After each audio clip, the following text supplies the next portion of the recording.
Suppose we have done the casting, then if you look at the casting interior, you will find it is not uniform, the quality is not uniform, the inclusions are not uniformly present because of the nature of the solidification, because how continuous casting take place, the entrapments, the distribution inside the slab or bloom or billet inside the cast product is not uniform.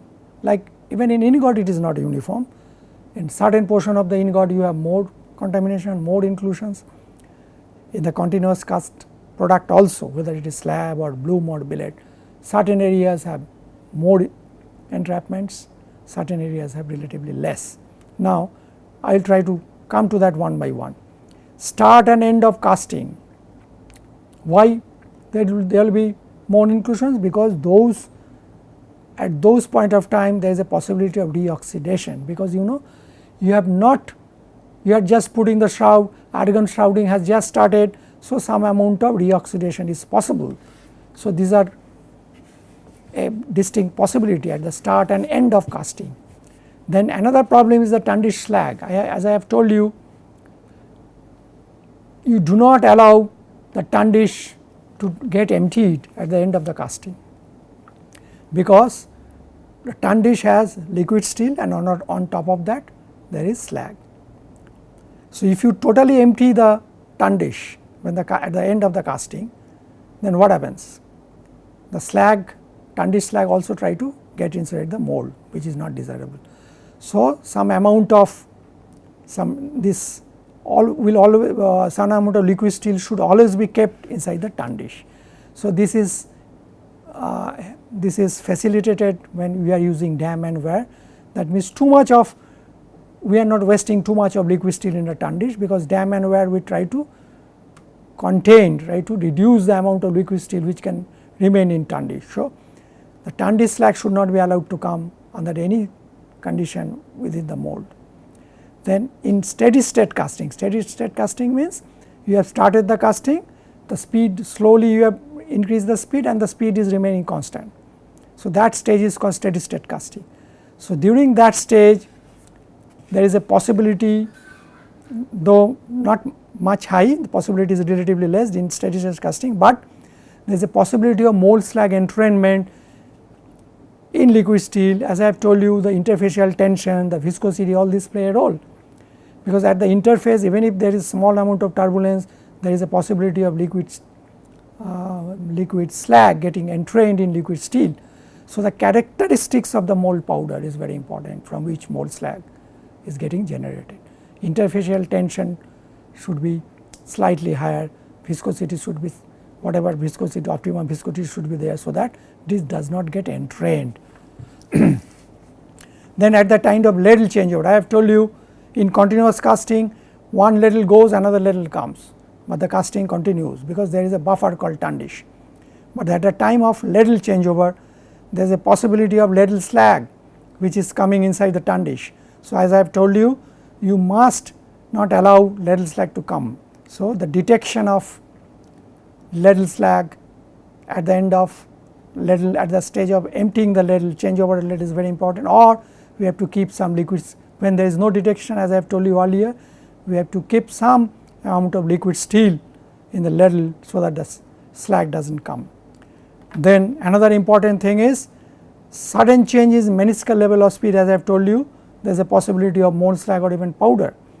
So the possibilities of entrapments are not uniform in the casting. So when you are from the casting, when you are finally rolling the cast product to get the desirable final product, whether it is hot roll or cold roll, if you look into their inside, you will find that there will be more defects in rolled products corresponding to start or end of casting. Just after the ladle changeover, there will be slightly more of defects. Whenever there was a sudden fluctuation during continuous casting, there will be more defects, exogenous entrapments. So this is important to understand and to keep in mind, that whatever product you are getting from continuous cast slab or bloom or billet, it is not uniformly having good quality. Certain areas of it, certain portions of it are maybe having some problems. If you know what are those areas, then we can do something like start or end of the casting. What happens? The product which is the slab or bloom or billet, whichever is getting cast at that stage, we may keep it separate because it is marked. We do not allow them to go for a good quality product, because as I have told you, like like in our liquid steel, how much of total oxygen is there, that gives an indication how the cast product will be, whether it is good or bad, how the roll product will be, it is good or bad. Similarly, we know that the cast slab or bloom or billet which has been cast at the start or end of casting, or whenever there was a little changeover, that portion of the casting there is a possibility it will be relatively of inferior quality. So, we may separate out those portions to get desirable quality of final product. So, this is important, because if we know what are the areas of the casting or which portion of the casting there is a possibility of less cleanliness, more inclusions, more entrapments. So, it is if you know, then it is better we separate out those portions. It is possible nowadays, people do that, start of casting, end of casting, little changeover, people try to separately process it, keep it separately, because there is a possibility, and it has been shown also that yes, those areas are relatively inferior in quality. So, we have to be careful when we finally process the cast products, which portion of the casting we are processing. If we know that certain areas are relatively more prone to problem, more prone to inclusions, entrapments, more probable to have less cleanliness, oxide cleanliness, mode of entrapment, so we should process them separately. That is what is important. Now, let me just go through what are the complex oxides as large entrapments. I have told that large entrapments are not good in the cast product, because they might create surface defects, they might create additional problems. So, what are the complex oxides as large entrapments? Aluminum oxide, this can be what? This can be a oxidation product, this can be a reoxidation product, it can be a nozzle clogging product, it can be a refractory erosion product with minus silicon and manganese oxide. These have been, in fact, when I will come to it later on, we can measure what are the, or we can rather evaluate what are the constituents present in some defect areas. Suppose we have got a defect in a particular area of the product, hot rolled or cold rolled product, we can cut that portion, we can see it on the microscope, on the scanning electron microscope, to know what are the constituents present.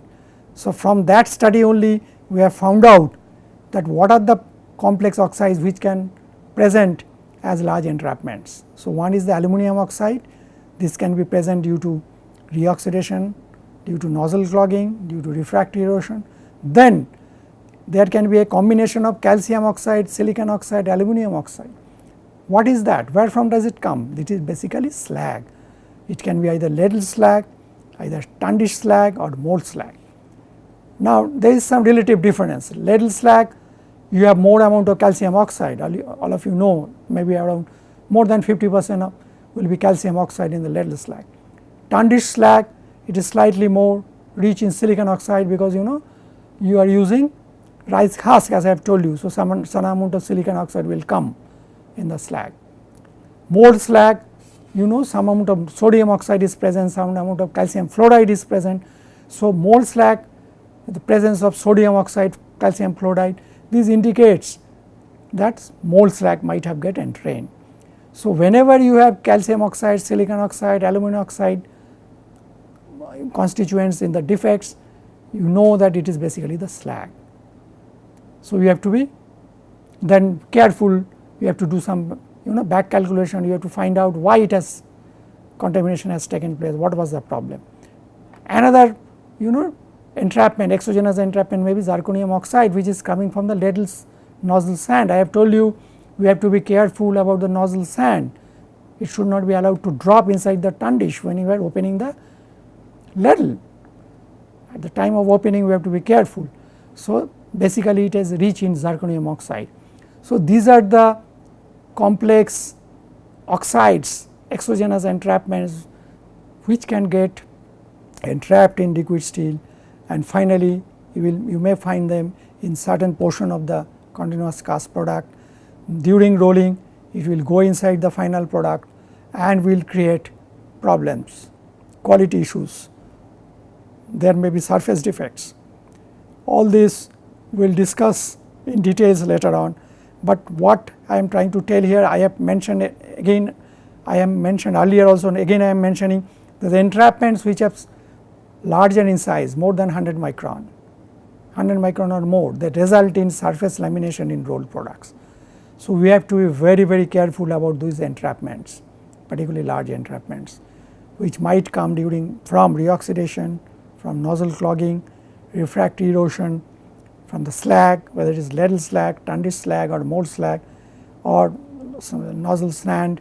These are some of the exogenous entrapments, some of the sources of exogenous entrapments which create problem, quality issues, and which must be taken care of. We must be very careful to prevent these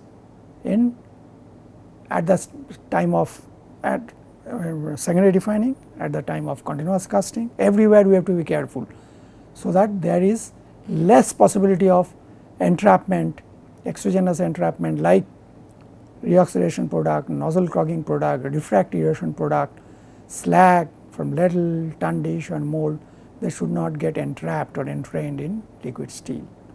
I talked about the mold, what are the precautions we have to take in the mold so that the exogenous entrapments do not take place.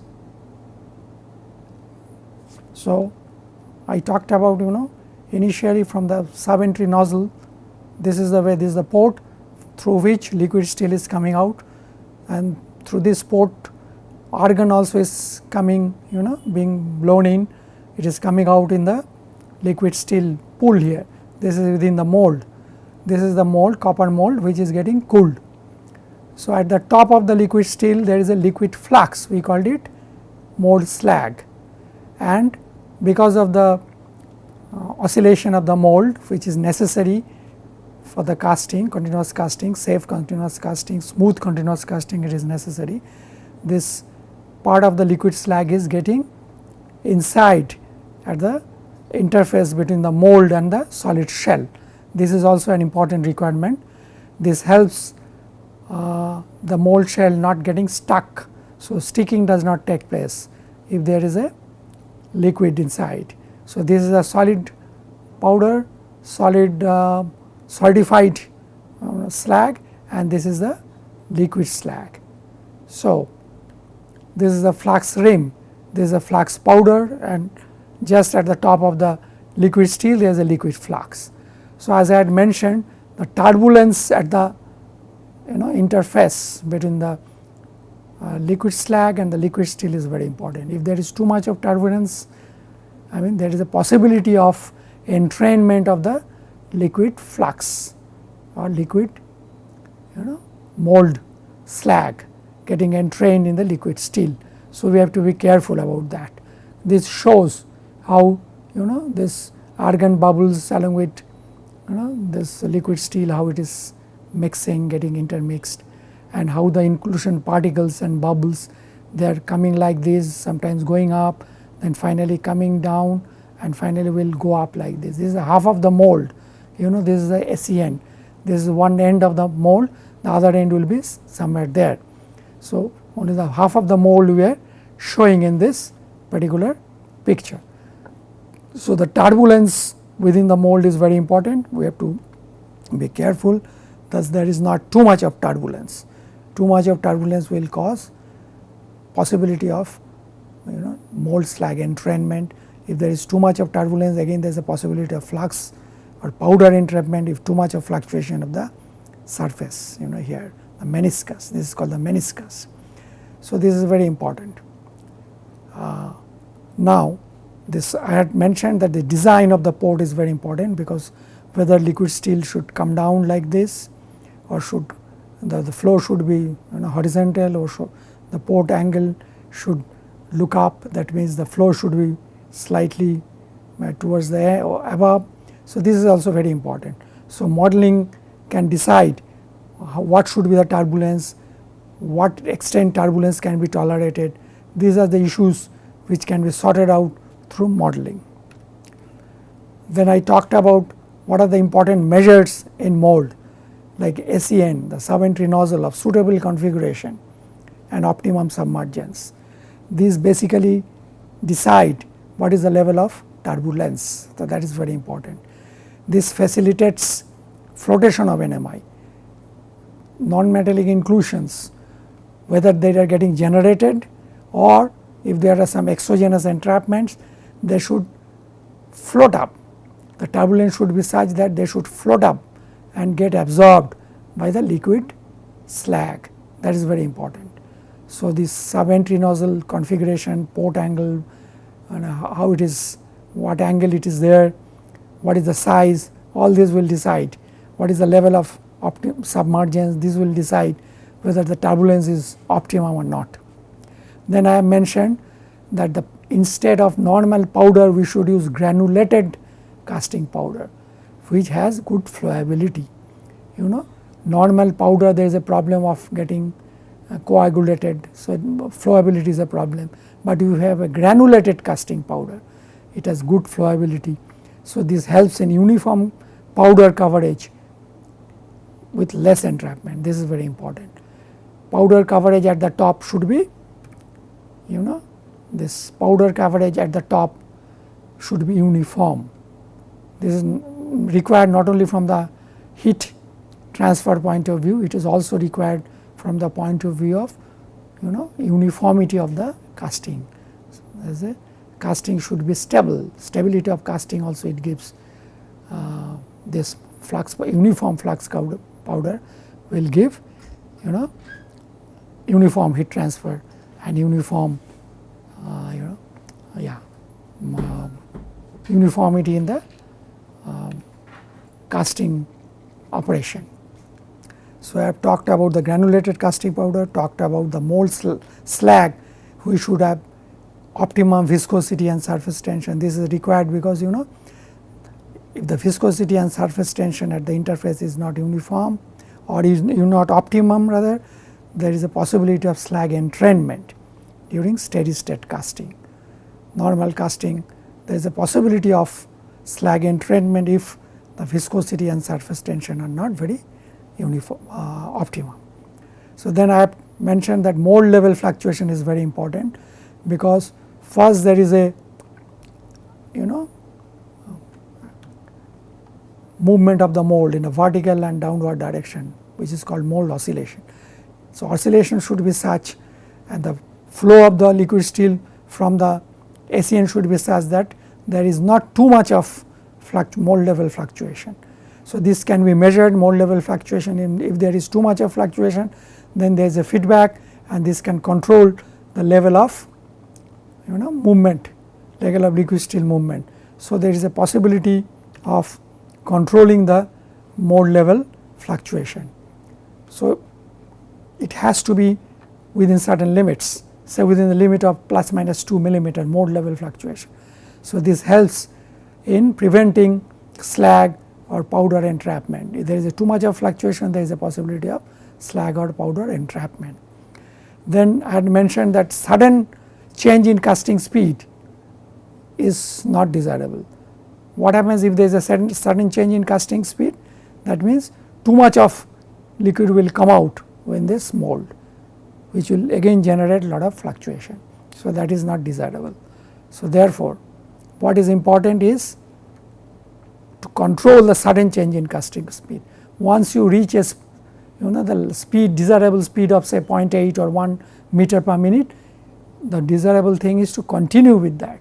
That is called steady state casting. There should not be a fluctuation in casting. That should be avoided under all circumstances. Then of course, this is very important, argon shrouding to prevent nozzle clogging. The port should not get clogged. There is a possibility of clogging here because there is small amount of dissolved aluminum in liquid steel. So, if there is air ingress, there is a possibility of formation of alumina. If there is titanium in liquid steel, there is a possibility of formation of titanium oxide. These are solid at the temperature of liquid steel. So, there is a possibility of clogging. So, argon flow is a must. This will prevent formation of alumina, titania, this type of oxides which are solid. So, argon flow, argon cover is very important. So, if we undertake all these precautions, if we do casting with all these precautions in the mold, then there is a possibility that not only entrainment of liquids or rather mold slag will be prevented, but there is a possibility of some amount of deoxidation is possible, some amount of total oxygen which will allow the inclusions to float to the surface and get absorbed by the slag. So, there is a possibility of minor reduction in total oxygen also. That means, there is a possibility of cleanliness level increase in mold as well. Then I had mentioned that the exogenous entrapments, what are the complex large entrapments? Aluminum oxide along with minor silicon or manganese oxide, they can be from the reoxidation product, from the nozzle clogging product, from the diffractory erosion product. Now, what happens when there is a nozzle clogging? If there is a nozzle clogging here, when there is a flow of liquid steel, that means the some amount of clogged material will be dislodged from the port and will get inside the liquid steel in the mold. So, that is a source of exogenous entrapment again. So, clogging not only creates a problem for the normal casting, but from the cleanliness point of view also there is a problem. So, we have to be careful about that. So, aluminum oxide or along with some minor silicon or manganese oxide, this is a typical entrapment which might come from reoxidation, might come from nozzle clogging, might come from refractory erosion products. Now, I have talked about the slag entrapment or entrainment. If the ladle slag comes, that is also not desirable. I have mentioned there has to be a proper control that ladle slag should not be allowed to get inside the tundish. Then the Tundish slag also should not be allowed to come towards the end of the casting within the mold. Then the mold slag also should not be allowed to get entrained. By controlling the mold level fluctuation, by having suitable mold flux characteristics of suitable viscosity and interfacial tension, so that mold slag does not get entrained. Now, there may be a possibility of zirconium oxide, which is a ladle sand, I had mentioned you, nozzle sand, which has to be prevented from getting inside the tundish when you are opening the ladle exit. So, these entrapments which are large, more than 100 micron, they result in surface lamination in rolled products. Thank you very much.